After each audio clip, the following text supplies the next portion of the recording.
So today we're taking the new ferry across to the other side of the water, and we're going to go for a little hike into the hill over there, and we're going to explore an old wartime relic, which I'll tell you about a little bit later.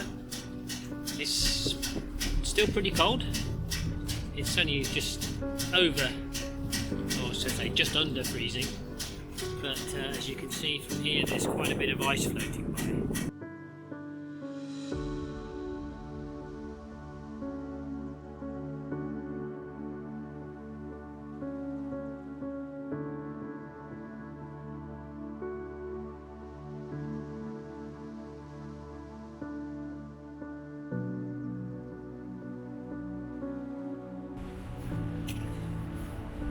So as you can imagine, this crossing was quite a strategic point during times of war.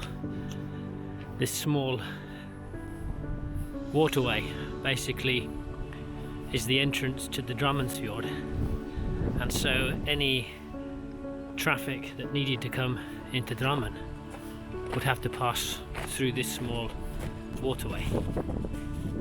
And so over the years it's been protected by various artillery establishments, and today we're going to head up into the hills to see the remnants of what was quite a sophisticated piece of technology in those days.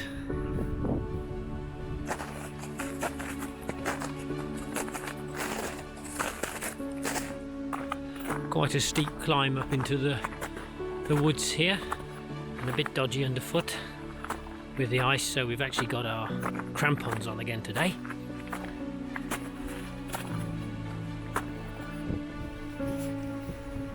Oh, it's quite treacherous today. As you can see, very steep up here. Luckily, someone has fixed a rope all the way up.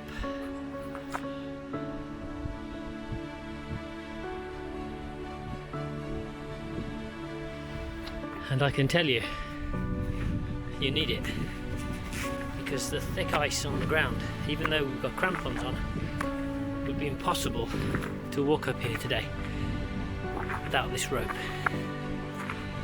So big thanks to whoever decided to put this rope up here. It certainly made it accessible, albeit still pretty tough.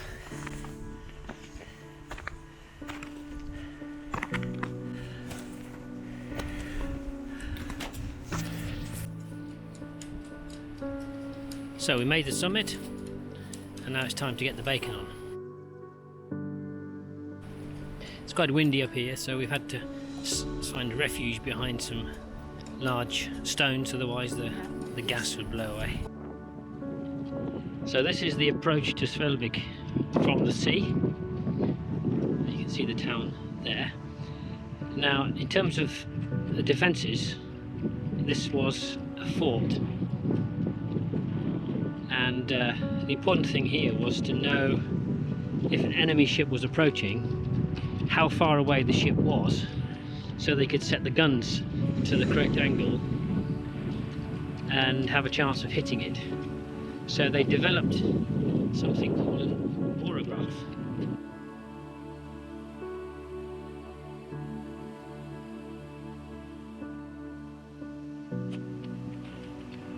And basically through that little slot you can see the artillerymen would be able to sight enemy ships as they approached, and they would be able to use an instrument called an orograph, which would calculate the angle from the horizon or from sea level to the ship and back to where they were standing. So once they knew that angle and they knew the height above sea level that they were, which was obviously constant, they could then use trigonometry to calculate how far the ship was from this spot. So they needed an accurate way of measuring the angle, and that was the orograph that was developed. All around this area would have been a fort with soldiers, artillerymen, basically protecting Svelvik and the local port city of Drammen. And just out of interest, you can possibly see somewhere around there, that's where we live, top of that hill. Not much sun at the moment, pretty much in the shade this time of year, but a nice view. So let's go and have a look inside this orograph. So here we have some information about the orograph. It was actually built in 1905, and where I'm standing now is the entrance of the building, if you want to call it that. And you can see from here, from this picture here, there was like a shed outside covering the opening. That picture there shows the actual instrument used, and here is the remnants of the cable that went down to sea level, where the artillerymen could release up to 21 mines into the channel, either in one go or in series, and set a trap for the enemy as it approached in through the fjord. So let's go and have a little look. Still a very, very sturdy building here, and you can see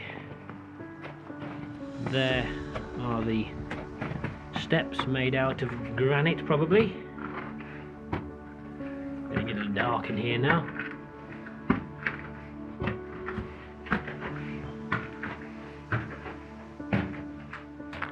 And that's the hole that they would have peered through.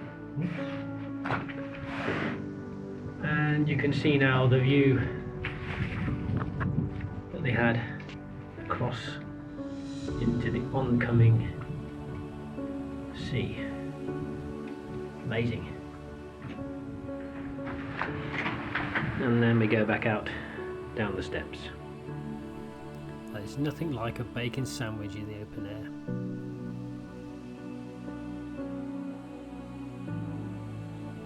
Well, that's it for today.